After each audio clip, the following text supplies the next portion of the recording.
اللہ وحدہ لا شریک لہ ونشہد ان سیدنا و مولانا و ملجأنا و مأوانا سیدنا و حبیبنا و حبیب ربنا محمدا عبدہ و رسولہ صلی اللہ تعالی علیہ وعلا آلہ و اصحابہ و بارک وسلم.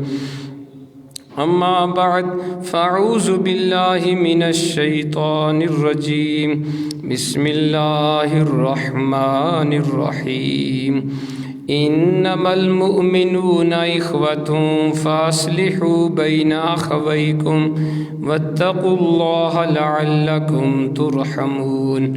آمنت باللہ صدق اللہ العظیم وصدق رسولہ النبی الکریم الامین ونحن على ذلك لمن الشاہدین والشاکرین والحمد للہ رب العالمین.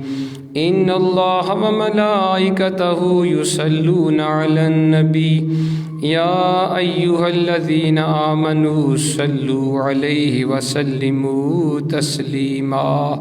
درود پاک.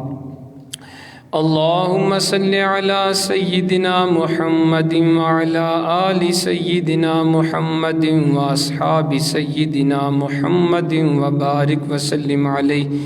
الصلاۃ والسلام علیک یا سیدی یا رسول اللہ وعلی آلک واصحابک یا سیدی یا حبیب اللہ.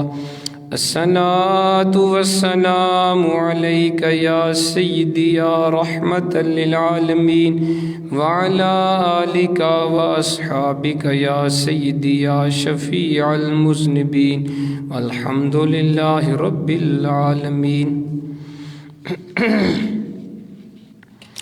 اللہ رب العزت کی حمد و ثنا کے بعد اس کے پیارے حبیب نبی اکرم نور مجسم فخر آدم و بنی آدم سرکار مدینہ رحت قلب و سینہ احمد مجتبیٰ محمد مصطفیٰ صلی اللہ تعالی علیہ وآلہ وسلم کی جناب پاک میں بے شمار لاتعداد درود و سلام کے بعد واجب الاحترام مسلمان بزرگ دوستو بھائیو السلام علیکم ورحمۃ اللہ وبرکاتہ.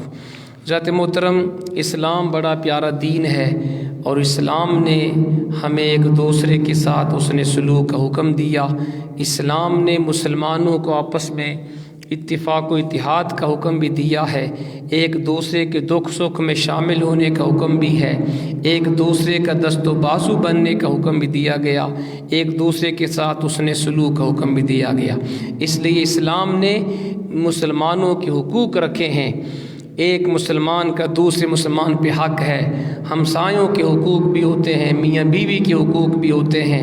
اسی طرح مسلمانوں کے بھی آپس میں حقوق ہیں، اللہ رسول کے بھی حقوق ہیں. تو یہ پورا ایک سلسلہ ہے. آج کے جمعہ میں انشاءاللہ جو میرا موضوع ہے وہ ہے مسلمانوں کے ایک دوسرے کے اوپر حقوق کیا ہیں. مسلمانوں کے ایک دوسرے کے اوپر حقوق کیا ہیں. ہم نے دیکھنا ہے کہ ہم اپنے حقوق پورے کر رہے ہیں کہ نہیں. آج ہر بندہ اپنے حقوق کی بات کرتا ہے لیکن اپنے فرائض کو ادا کرنے کے لیے ہم تیار نہیں ہوتے. اسلام میں حقوق و فرائض دونوں لازم و ملزوم ہیں. جو آپ کا حق ہے وہ میرے اوپر فرض ہے، جو میرا حق ہے وہ آپ کے اوپر فرض ہے. اس لیے اسلام نے ہمیں حقوق و فرائض بتائے ہیں. تو آج ہم پڑھیں گے انشاءاللہ مسلمانوں کے ایک دوسرے کے اوپر حقوق کیا ہیں. اللہ کریم مجھے حق بات کہنے کی توفیق عطا فرمائے اور سننے اور سنانے کی بات ہم سب کو عمل کرنے کی توفیق عطا فرمائے.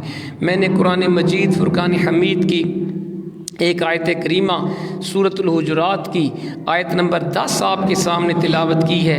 رب کریم ارشاد فرماتا ہے انما المؤمنون اخوہ، بے شک تمام مومن تمام مسلمان آپس میں بھائی بھائی ہیں. فاصلحوا بین اخویکم، اپنے بھائیوں کے درمیان صلح کروا دیا کرو.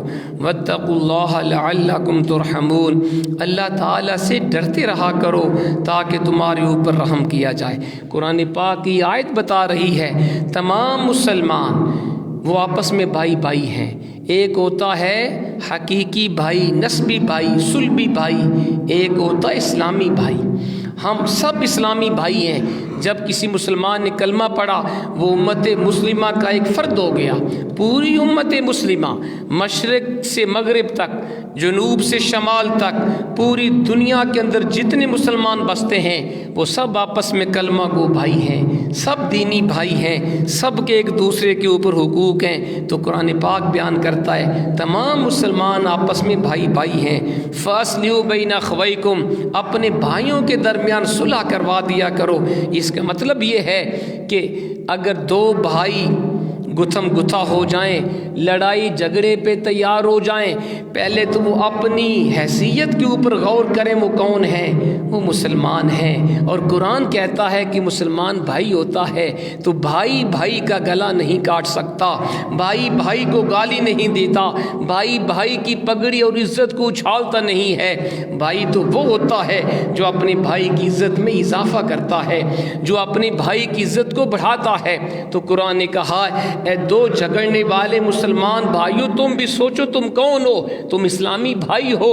تمہیں یہ زیب نہیں دیتا کہ ذرا سی بات کے اوپر تم آپے سے باہر ہو جاؤ اور ایک دوسرے کی عزت کو پامال کرنے لگو. اور پھر قرآن نے کہا تم جو پاس بیٹھ کے کھڑے ہو کے تماشا دیکھ رہے ہو، تم بھی تو سوچو نا، وہ تمہارے بھی بھائی ہیں. فوراً انٹرفیئر کرو، مداخلت کرو اور دو جھگڑنے والے بھائیوں میں صلح کروا دیا کرو. یہ قرآن کا حکم ہے. لیکن افسوس آج ہم اس حکم کو فالو نہیں کر رہے. آج ہم کیا دیکھتے ہیں، ایکسیڈنٹ ہوا، دو بھائی، دو سواریاں، دو پیسنجر جھگڑنے لگے اور لوگ پاس کھڑے ہو کے تماشا دیکھتے ہیں. لوگ سیلفیاں بناتے ہیں، لوگ ویڈیو بنا کے اپلوڈ کرتے ہیں. زخمی کو ہسپتال لے کے کوئی نہیں جاتا، مظلوم کا ساتھ کوئی نہیں دیتا. ہم تماشا دیکھتے ہیں وہ کیسے دوسرے کو مار رہا ہے. یہ جائز نہیں ہے، یہ اسلام کی تعلیم کے خلاف ہے. قرآن فرماتا ہے جب دو بھائی آپس میں ناراض ہو جائیں، تماشا نہ دیکھو، جھگڑنے لگیں، ان کو مارتے ہوئے نہ دیکھو، ظلم کرتے ہوئے نہ دیکھو، دونوں کے درمیان صلح کرواؤ. جو حق پہ اس کا ساتھ دو، جو حق پہ نہیں اس کے خلاف کھڑے ہو جاؤ، اسے سمجھا دو، ظالم کا ہاتھ روک لو. اور قرآن کا واتقوا اللہ، اللہ سے ڈرتے رہا کرو، لعلکم ترحمون، تاکہ تمہارے اوپر رحم کیا جائے. یہ قرآن پاک کی ایک آیت اگر ہم پلے باندھ لیں، ہمیں پتہ چلے ہم تمام مسلمان کلمہ گو بھائی ہیں. یہ ہماری کتنی نا اتفاقیاں ختم ہو جائیں، کتنی مقدمے بازیاں، کتنے لڑائی جھگڑے ختم ہو جائیں اگر ہم اس ایک آیت کو پلے باندھ لیں اور اس کے اوپر عمل کرنا شروع کر دیں. ذات محترم، اللہ کے پیارے حبیب علیہ الصلاۃ والسلام کے بے شمار فرامین ہیں، احادیث طیبہ بھی ہیں جن میں رسول پاک علیہ الصلاۃ والسلام نے اپنے غلاموں کو اتفاق و اتحاد کا حکم دیا، لڑائی جھگڑے سے منع کیا، ایک دوسرے کا دست و بازو بننے کا حکم دیا اور جھگڑنے والوں میں صلح کروانے کا حضور نے ہمیں حکم دیا ہے. چند حدیث طیبہ سماعت فرما لیں. پہلی حدیث جس کے راوی حضرت ابو الدرداء رضی اللہ تعالیٰ عنہ ہیں، آپ فرماتے ہیں قال رسول اللہ علیہ الصلوۃ والسلام، اللہ کے حبیب فرماتے ہیں الا اخبرکم بافضل من درجۃ الصیام والصلاۃ والصدقہ. حضور نے صحابہ سے پوچھا، صحابہ کیا میں تمہیں نہ بتاؤں ایسا عمل جس کا ثواب اللہ کی بارگاہ میں روزے، نماز اور صدقے سے بھی زیادہ ہے. یہ حضور صحابہ سے پوچھ رہے ہیں کیا میں تمہیں ایسا عمل نہ بتاؤں جس کا مقام، جس کا ثواب اللہ کی بارگاہ میں نماز سے بھی زیادہ، روزے سے بھی زیادہ، صدقے سے بھی زیادہ. قالوا بلا، آپ نے کہا حضور ضرور ارشاد فرمائیں، ہمیں ضرور بتائیں وہ عمل کون سا ہے جس کا ثواب روزے سے زیادہ، نماز سے زیادہ، صدقہ و خیرات سے زیادہ. سنو ہمارے آقا نے کیا فرمایا. اللہ کے حبیب فرماتے ہیں سنو، اصلاح ذات البین، دو آدمیوں کے درمیان صلح کروا دینا. دو آدمیوں کے درمیان، بولیے صلح کروا دینا، اس کا ثواب اللہ کے نزدیک نماز پڑھنے سے زیادہ، دونوں خاندانوں کے درمیان صلح کرانا، دونوں بھائیوں کے درمیان صلح کروانا، دو ناراض رشتہ داروں کو ملا دینا، دو برادریوں کو جو آپس میں بولتے نہیں صلح کروا دینا، اس کا ثواب کتنا ہے؟ نمازیں پڑھنے سے زیادہ، روزہ رکھنے سے زیادہ، صدقہ و خیرات کرنے سے زیادہ۔ اور آگے سنیے حضور نے کیا فرمایا، وَفَسَادُ ذَاتِ الْبَيْنِ الْحَالِقَةِ، حضور فرماتے ہیں دونوں بھائیوں کے درمیان یا دونوں گھروں کے درمیان یا دونوں فیملیز کے درمیان یا دونوں برادریوں کے درمیان جدائی ڈالنا یہ ایمان کو مونڈ کے رکھ دیتا ہے، یہ ایمان کو ختم کر دیتا ہے۔ جو بندہ ہنستا بستا گھر تباہ کر دے، میاں بیوی کے درمیان جدائی ڈال دے، بھائی کو بھائی سے دور کر دے، رشتہ دار کو رشتہ دار سے دور کر دے، دو خاندانوں میں پھوٹ ڈال دے، وہ حضور کا فرمان سن لے، اتنا یہ گناہ کا کام ہے، اس کا ایمان ختم ہو گیا، اس کا ایمان ختم ہو گیا۔ حضرت محترم، یہ حدیث امام ابو داؤد نے اپنی سنن کے اندر بیان کی، اور یہ سیاستہ کی کتاب ہے۔ اسے کیا پتہ چلا؟ صلح کروانی چاہیے، دونوں ناراض بھائیوں کو ملانا چاہیے، دونوں جھگڑنے والی فیملیز کو اکٹھا بٹھانا چاہیے، اور انصاف کے ساتھ صلح کروانی چاہیے، نہ کہ ہنستے بستے گھروں کے درمیان جدائی ڈالنی چاہیے۔ یہ اسلام ہے، یہ اسلام نے ہمیں حکم دیا۔ اور سنیے، اللہ کے پیارے حبیب نے بڑی پیاری حدیث پاک، سیدنا ابو ہریرہ رضی اللہ تعالیٰ اس حدیث کے راوی ہیں، فرماتے ہیں قال رسول اللہ علیہ الصلوۃ والسلام، اللہ کے حبیب فرماتے ہیں حق المسلم علی المسلم ست، ایک مسلمان کے دوسرے مسلمان کے اوپر 6 حق ہیں۔ یہ حدیث بھائی سب نے یاد کرنی ہے جی، ایک حدیث اگر ہم یاد کر لینا، یہ حضور کا ایک فرمان، اور عمل کر لیں، یقین جانیے ہماری دنیا آخرت سنور سکتی ہے۔ سرکار مدینہ فرماتے ہیں ایک مسلمان کے دوسرے مسلمان کے اوپر 6 حق ہیں۔ بولیں جی کتنے ہیں حقوق؟ بولیں نا، مقصد یہ کہ آپ کو یاد ہو جائے، اس حدیث کو غور سے یاد کرو۔ پہلا حق حضور نے فرمایا قیل ما ہن، یا رسول اللہ، صحابہ نے پوچھا حضور ہمیں بتائیں نا وہ 6 حقوق کون سے ہیں جو ایک مسلمان کے دوسرے مسلمان کے اوپر ہیں؟ سنو ہمارے آقا نے کیا فرمایا۔ حضور فرماتے ہیں اذا لقیتہ فسلم علیہ، پہلا حق ہر مسلمان کا دوسرے پر یہ ہے جب آپ اپنے بھائی کو ملیں سلام کریں۔ کیا جی؟ پہلا حق بولے کیا ہے؟ سلام کریں۔ جب کسی کو ملیں السلام علیکم ورحمۃ اللہ وبرکاتہ۔ آج ہم اس کو چھوڑ گئے، ہم نے انگریزی طریقہ اپنا لیا، goodbye, good morning, good evening, یا عجیب و غریب قسم کے الفاظ۔ ایسا نہیں کرنا چاہیے۔ اسلام نے ہمیں سلام سکھایا ہے، جب کسی کو ملو، آپ اسے جانتے نہیں جانتے ہو مسلمان، راستے میں چلتے ہوئے السلام علیکم ورحمۃ اللہ وبرکاتہ، رشتہ داروں کے پاس جائیں السلام علیکم ورحمۃ اللہ وبرکاتہ، گھر سے باہر جائیں گھر والوں کو سلام کریں، گھر میں داخل ہوں سلام کریں۔ اس کا ثواب کتنا ہے یہ بھی سن لیجئے۔ حضور فرماتے ہیں جس نے السلام علیکم کہا اللہ اسے 10 نیکیاں عطا فرماتا ہے، جس نے ورحمۃ اللہ بھی ساتھ شامل کیا اسے اللہ 20 نیکیاں عطا فرماتا ہے، جس نے وبرکاتہ بھی کہا اسے 30 نیکیاں مل جاتی ہیں۔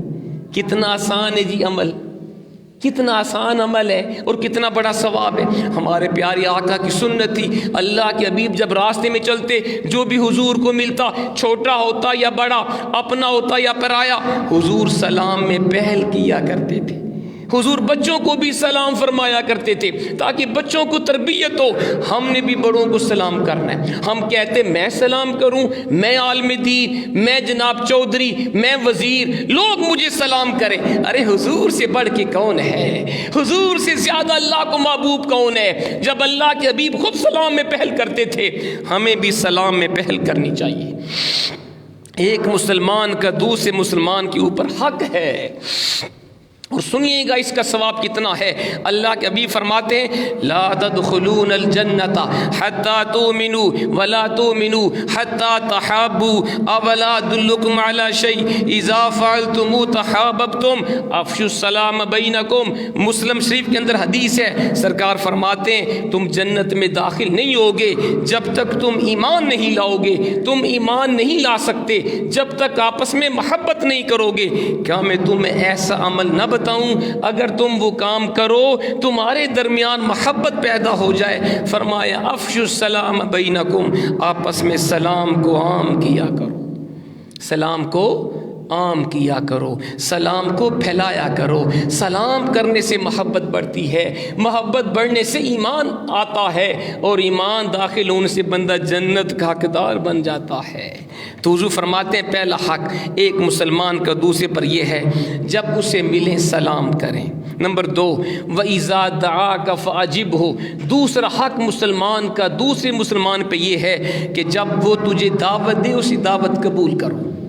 جب آپ کا کوئی بھائی، کوئی رشتہ دار، کوئی مسلمان آپ کو دعوت دے، دعوت ولیمہ ہو، شادی کی دعوت ہو، برتھ ڈے ہو، کوئی خوشی کا موقع ہو، غمی کا موقع ہو، کوئی اس کو مصیبت آ جائے، جب آپ کو بلائے آپ اس کی دعوت قبول کریں۔ یہ دوسرا حق ہے ہر مسلمان کا دوسرے مسلمان پہ، دعوت کو قبول کرنا، دعوت کو قبول کرنا۔ نمبر 3 تیسرا حق حضور فرماتے ہیں وَإِذَا اسْتَنصَحَكَ فَانصَحْ لَهُ، تیسرا حق مسلمان کا دوسرے مسلمان پہ یہ ہے جب کوئی مسلمان اپنے بھائی سے مشورہ مانگے اسے اچھا مشورہ دو۔ کوئی آپ سے رائے مانگے میں نے بیٹی کی شادی کرنی ہے، بیٹی کا رشتہ کرنا ہے، فلاں بندے آپ اسے جانتے ہیں، آپ کے قریب ہیں، بتائیں وہ بندہ کیسا ہے، آپ صحیح مشورہ دیں۔ کوئی آپ سے کوئی کاروبار کے بارے میں پوچھے جو آپ جانتے ہیں، اچھا مشورہ دیں۔ جو بھی نصیحت آپ سے مانگی جائے اس کو صحیح مشورہ دو، غلط مشورہ نہ دو۔ یہ مسلمان کا حق ہے دوسرے مسلمان پر۔ نمبر 4 حضور فرماتے ہیں چوتھا حق مسلمان کا کیا ہے وَإِذَا عَطَسَ فَحَمِدَ اللَّهَ فَسَمِّتْهُ، جب کسی کو چھینک آئے اور وہ اللہ کا شکر کرے اس کا جواب دو۔ اب سن لیں سنت طریقہ کیا ہے، جس کو چھینک آئے وہ کہے الحمدللہ، کیا، اور جو سنے وہ کہے یرحمک اللہ، بولیں ذرا یرحمک اللہ، اللہ تیری اوپر رحم کرے۔ پھر جس کو چھینک آئے اگر اسے یاد ہو یہ کہے یہدیکم اللہ ویصلح بالکم، اللہ آپ کو ہدایت دے، اللہ آپ کے حالات کو درست کرے۔ یہ سنت طریقہ ہے، کیونکہ جب چھینک آتی ہے ڈاکٹر کہتے ہیں انسان کے جسم سے نقصان دینے والے مادے خارج ہوتے ہیں، یہ اللہ کا کرم ہوتا ہے۔ اگر 1 2 3 چھینکیں آئیں وہ صحت کی دلیل ہوتی ہے، اللہ اس کے ذریعے انسان سے نقصان دینے والی چیزوں کو خارج کرتا ہے، انسان کو شفا ہوتی ہے۔ اس لیے انسان کو خدا کا شکر کرنا چاہیے، اور جو سنے وہ کہ اللہ تیرے اوپر بھی رحم کرے۔ یہ ہے طریقہ اسلام نے ہمیں سکھایا۔ تو حضور نے فرمایا چوتھا حق مسلمان پہ یہ ہے جب اسے چھینک آئے اللہ کی تعریف کرے، دوسرا اس کو جواب دے۔ نمبر 5 وَإِذَا مَرِضَ فَعُدْهُ، جب کوئی بھی مسلمان بیمار ہو جائے اس کی بیمار پرسی کرو۔ یہ 5واں حق ہے مسلمان کا۔ کوئی آپ کا بہن بھائی، کوئی رشتہ دار، کوئی ہمسایہ، کوئی کلمہ گو بیمار ہے، آپ کے اوپر فرض ہے، اسلام نے واجب کیا ہے اپنے بیمار رشتہ دار کی جا کے بیمار پرسی کرو، اور پھر خالی بھی نہ جاؤ، حسب توفیق کچھ دے کے بھی آؤ۔ یہ نہیں جناب کہ آرام سے جائیں اور چائے کھانا پی کے خالی ہاتھ آئیں، کچھ لے کے جائیں یا کچھ دے کے بھی آئیں تاکہ اس کی حوصلہ افزائی بھی ہو۔ شاید وہ بندہ بیمار ہے، وہ اپنی دوا کا، میڈیسن کا وہ بندوبست کر لے، یا کھانے پینے کی چیز اس کے لیے خریدنا آسان ہو تو جائیں، لیکن کچھ تحفہ اس کو دے کے آئیں یا پیسے کی صورت میں دے کے آئیں۔ ٹھیک ہے، یہ طریقہ ہے جو اسلام نے ہمیں سکھایا ہے۔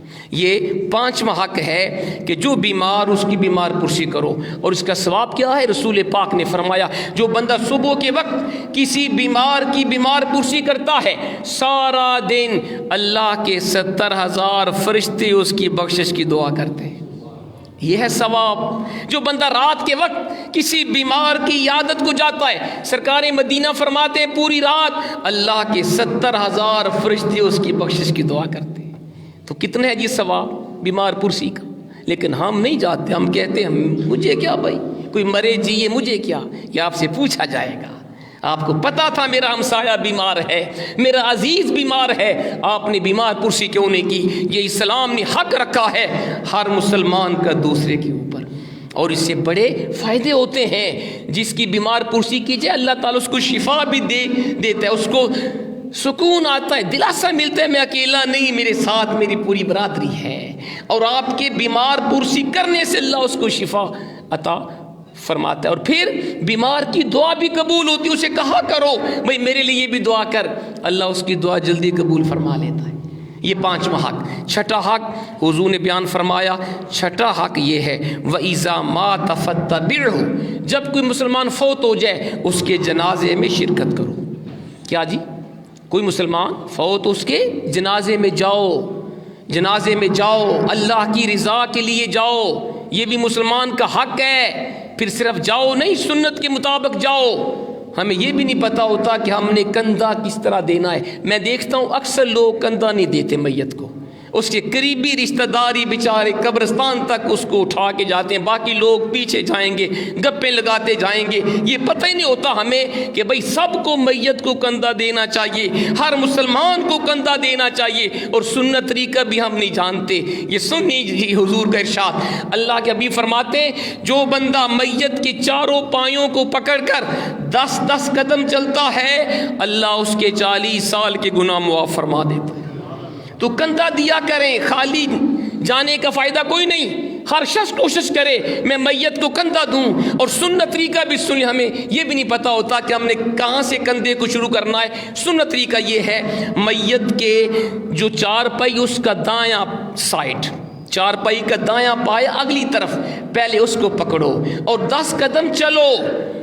دوسرے بندے کو بھی اس کو چلنے دینا چاہیے۔ 10 قدم کے بعد پھر دوسرا بندہ آ کے میت کا دایاں اگلا پایا پکڑ لے، وہ بندہ پچھلا جو پایا اس کو آ کے پکڑ لے دائیں طرف، پھر 10 قدم چلے، پھر تیسرا بندہ آئے وہ آگے سے دائیں طرف سے آئے اور وہ پایا پکڑے، وہ بندہ پیچھے ہو جائے، جو پیچھے تھا وہ بائیں طرف والا اگلا پایا پکڑے، 10 قدم چلے، پھر اور بندہ آئے دائیں طرف، یعنی جس نے بھی پایا پکڑنے دائیں طرف سے اس نے آغاز کرنے، پھر جو بائیں طرف تھا وہ پیچھے آ جائے۔ اس طرح ہر بندہ کوشش کیا کرے کہ 10 قدم چلا کرو، میت کی چارپائی اٹھا کے چلا کرو، یہ اس کا حق بھی ہے۔ اللہ 40 سال کے آپ کے گناہ معاف فرما دے گا۔ یہ طریقہ ہے جنازے میں جانے کا۔ پھر ہمارا کیا ہوتا ہے جناب، جنازہ پڑا وہ بھاگ آئے، قبر تک بھی خاص لوگ جاتے ہیں، ایسا نہیں کرنا چاہیے۔ کوشش کریں میت کے دفن ہونے تک وہاں رکیں۔ اس کا ثواب کتنا ہے؟ حضور نے فرمایا جو جنازہ پڑھ کے واپس آ گیا اللہ اس کو 1 کی رات کے برابر ثواب دیتا ہے۔ جو میت کے دفن تک وہاں رہا، قبر تک رہا، اللہ اسے 2 کی رات کا ثواب دیتا ہے۔ پوچھا حضور کی رات کیا ہوتا ہے؟ فرمایا 1 کی رات 1 احد پہاڑ کے برابر ہے۔ 1 کی رات احد پہاڑ کے برابر۔ جو بندہ جنازہ پڑھتے ہی واپس آ گیا، قبر تک نہیں گیا، اسے 1 احد پہاڑ کے برابر ثواب ملا۔ جو قبر کے ساتھ بھی گیا، دفن تک وہاں کھڑا رہا، آخر میں دفن کر کے واپس آیا، اللہ 2 احد پہاڑ کے برابر ثواب دیتا ہے۔ ہم لوگ جو ہی جنازہ پڑھا بھاگتے ہیں، ٹائم ہو پھر بھی ہم قبر تک نہیں جاتے۔ قبر تک جانا چاہیے تاکہ ہمیں موت بھی یاد آئے، ہمیں پتہ چلے جیسے ہم اپنے عزیز کو دفن کر رہے ہیں، شاید اس کے بعد میں نے یہاں پہ آنا ہے، اور اس کا ثواب بھی زیادہ ہے۔ حضرت محترم یہ وہ 6 حقوق ہیں جو اللہ کے حبیب نے بیان فرمائے۔ ہر مسلمان کے دوسرے مسلمان پر یہ 6 حق ہیں جن کو ادا کرنا ضروری ہے۔ اور سنیں حضور کا فرمان عالی شان۔ آج ہم سمجھتے جی مسلمان وہ ہے جو بس خالی نماز روزہ حج زکوٰۃ کرے بس وہ کمپلیٹ مسلمان ہے۔ وہ کمپلیٹ نہیں ہوتا۔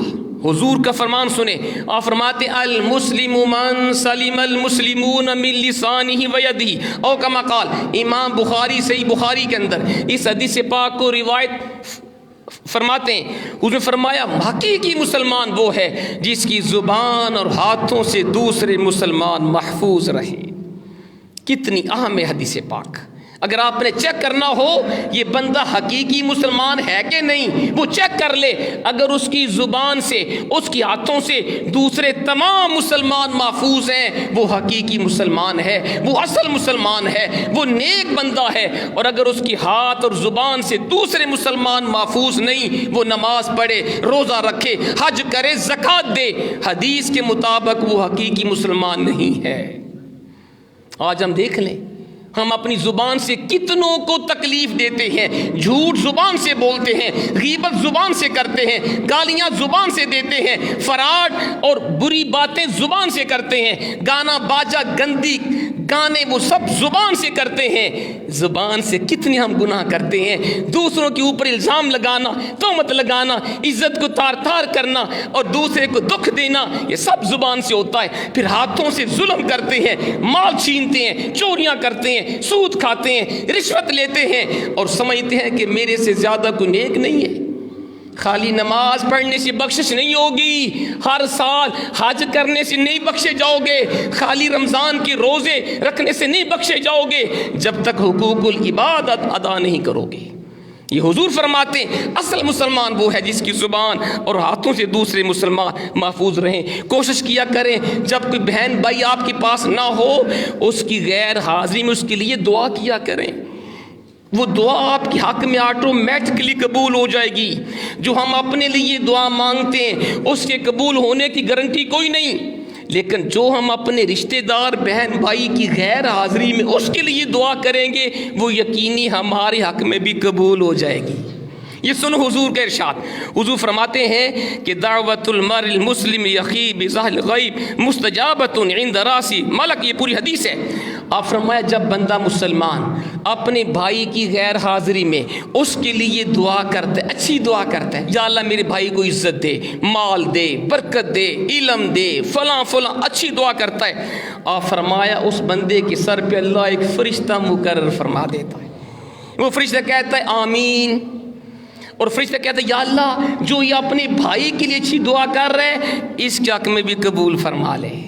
یہ ہے اسلام. یہ بہترین طریقہ ہے. اگر آپ چاہتے ہیں کہ وہ دعا آپ کے حق میں قبول ہو، اپنے بھائیوں کے لیے اچھی دعائیں مانگا کرو. جب وہ موجود نہ ہوں وہ یقینی اللہ آپ کے حق میں بھی قبول فرما لے گا. یہ اسلام ہے جی.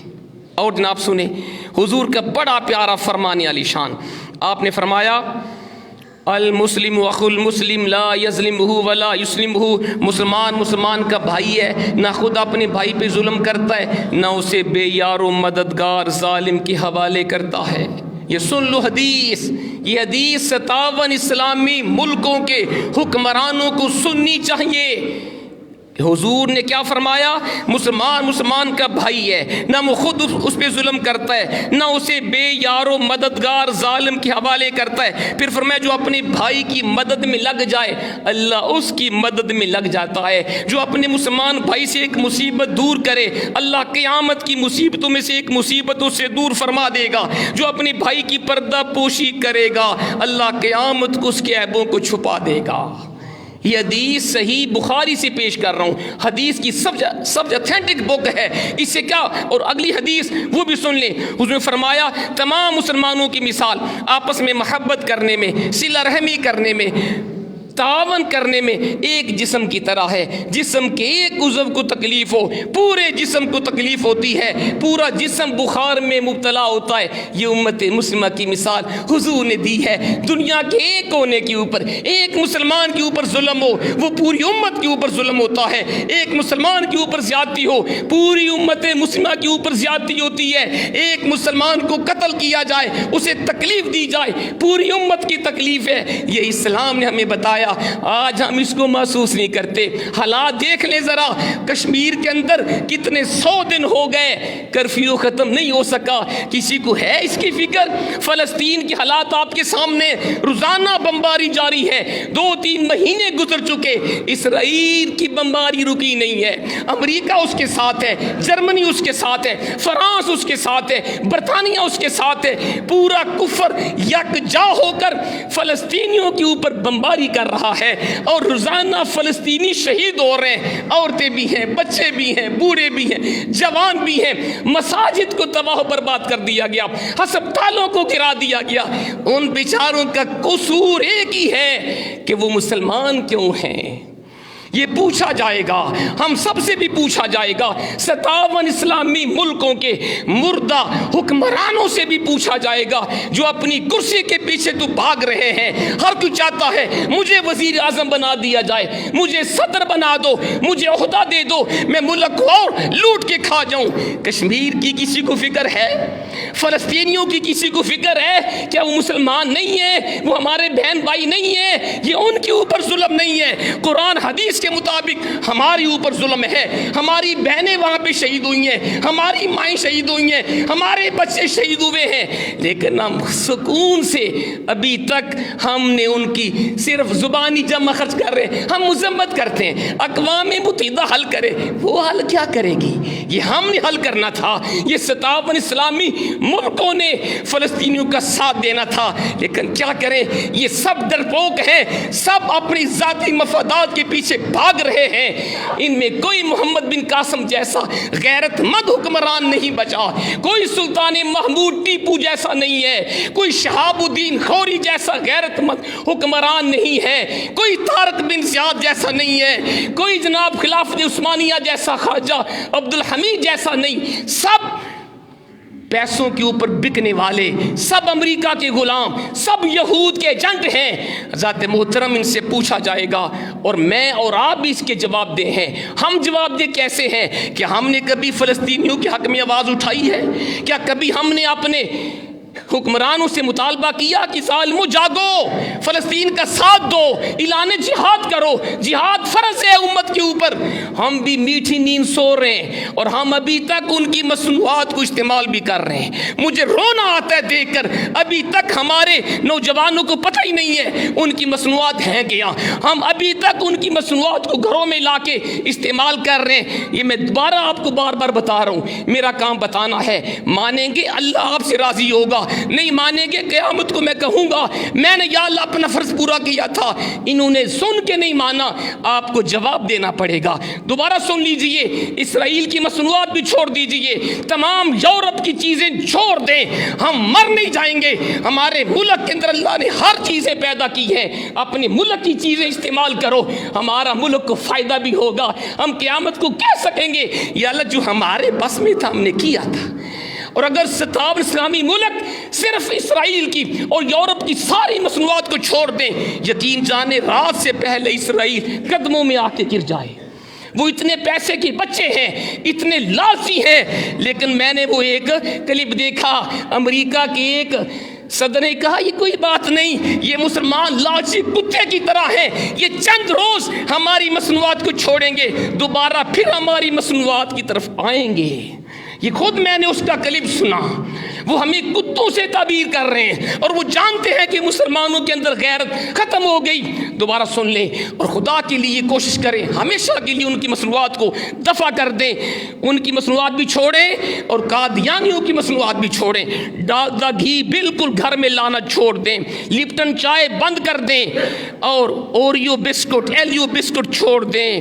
خدا کے لیے نیسلے کا پانی اور ملک پیک اور سوکھا دودھ چھوڑ دیجئے، نوڈل وغیرہ جو ان کے ہیں وہ بھی چھوڑیے، لیز وغیرہ ان کے ہیں ظالموں کی مت استعمال کریں۔ چاکلیٹ بھی اس میں آتا ہے، نیوٹلا کا آتا ہے، کٹ کیٹ آتا ہے، ڈیری ملک آتا ہے، یونی لیور کی تمام مصنوعات کو چھوڑیں، ٹینک وغیرہ اور یہ نیسلے کا جوس اور پانی وغیرہ۔ آئس کریم میں اگر دیکھیں اومر والز، یہ ان بدبختوں کی ہے جو ہمارے فلسطین کے اوپر ظلم کر رہے ہیں۔ اسی طرح میکڈونلڈ کو چھوڑیے، KFC کا جو ہے ان کی کوئی بھی چیز استعمال نہ کیجیے. سپرائٹ، کوکا کولا، پیپسی، میں دیکھتا ہوں ابھی تک ہماری لوگ بڑے شوق سے کوکا کولا، پیپسی، سپرائٹ پیتے ہیں. کچھ حیا کرو، یہ ان کی مصنوعات ہیں، گویا آپ ان کو پیسے دے رہے ہیں کہ وہ مزید ہمارے فلسطینیوں کے اوپر بم برسائیں. اس کو بھی چھوڑیے. جلت بلیڈ کو چھوڑیں، فیئر لولی کریم ان کی دفع کر دیں، ویٹ کریم چھوڑیں، Sunsilk, Dove, Pantene, head shoulder shampoo ان کے دفع کر دیں. سینسوڈین، کولگیٹ، یہ ٹوتھ پیسٹ ان کا ہے، چھوڑ دیجئے. ڈو، لکس شیمپو، صابن اور پالمولیو ان کا ہے شیمپو، اس کو بھی چھوڑ دیجئے. ایریل، سرف ایکسل یہود کا ہے، بالکل استعمال کرنا چھوڑیے. برتن دھونے کا صابن وی میکس، اس کو بھی چھوڑ دیجئے. میک اپ کا سامان لوریل اور لیولون کی جو مصنوعات ہیں ان کو بھی چھوڑیے. شوز میں اگر آپ دیکھیں تو مارکس وغیرہ کے بنے ہوئے، باس کے نام سے بنے ہوئے، سپینسر کے نام سے بنے ہوئے شوز ان کے ہیں. اگر ہم کم سے کم یہ بھی کر دیں، ان کی مصنوعات کا بائیکاٹ کریں، امید ہے ان کی عقل بھی ٹھکانے آئے گی. ہم قیامت کو اللہ کے ہاں کہہ سکیں گے یا اللہ ہم نے اپنے عیسے کا چراغ جلایا تھا. اور آخری بات، آنے والے الیکشن میں میں آپ کو بار بار کہتا ہوں، اس پارٹی کو ووٹ دیجیے گا جو حضور کی عزت کی پہرے دار ہے، جو دین کی بات کرتی ہے اور جو آج بھی فلسطینیوں کے ساتھ کھڑی ہے، جو آج بھی کہتی ہے اگر تم میں ڈر ہے ہمیں تم اپنا اسلحہ دو، ہمیں یہ جناب جتنے تم نے ٹینک بنائے ہیں غوری شہین ہمیں دو، ہم جانے کو تیار ہیں. اس پارٹی کو ووٹ دینا جو دین کی پہرے دار ہے، جو حضور کی عزت و ناموس کی بات کرتی ہے. جب تک دین تخت پہ نہیں آئے گا، جب تک اعلیٰ دینی قیادت ہمیں نہیں ملے گی، کبھی بھی آپ کا ملک ترقی نہیں کر سکتا. کیونکہ دین و دنیا لازم و ملزوم ہے. جب تک دین رہا اس وقت تک اسلام پھیلتا رہا، اور جب سے ہم نے دین کو مسجد مدرسے تک بند کر دیا، عالمی دین کی کیا بات ہے کہ وہ سیاسی بات کرے. جب سے ہم نے دین کو سیاست سے جدا کیا ہم ذلیل ہو گئے. اگر عزت چاہتے ہیں دیندار قیادت کا انتخاب کرنا، ایماندار لوگوں کو ووٹ دے کے آگے لانا. اللہ ہمارے ملک کا حامی و ناصر ہو. اللہ ہمیں عمل کی توفیق عطا فرمائے. وما علینا الا البلاغ.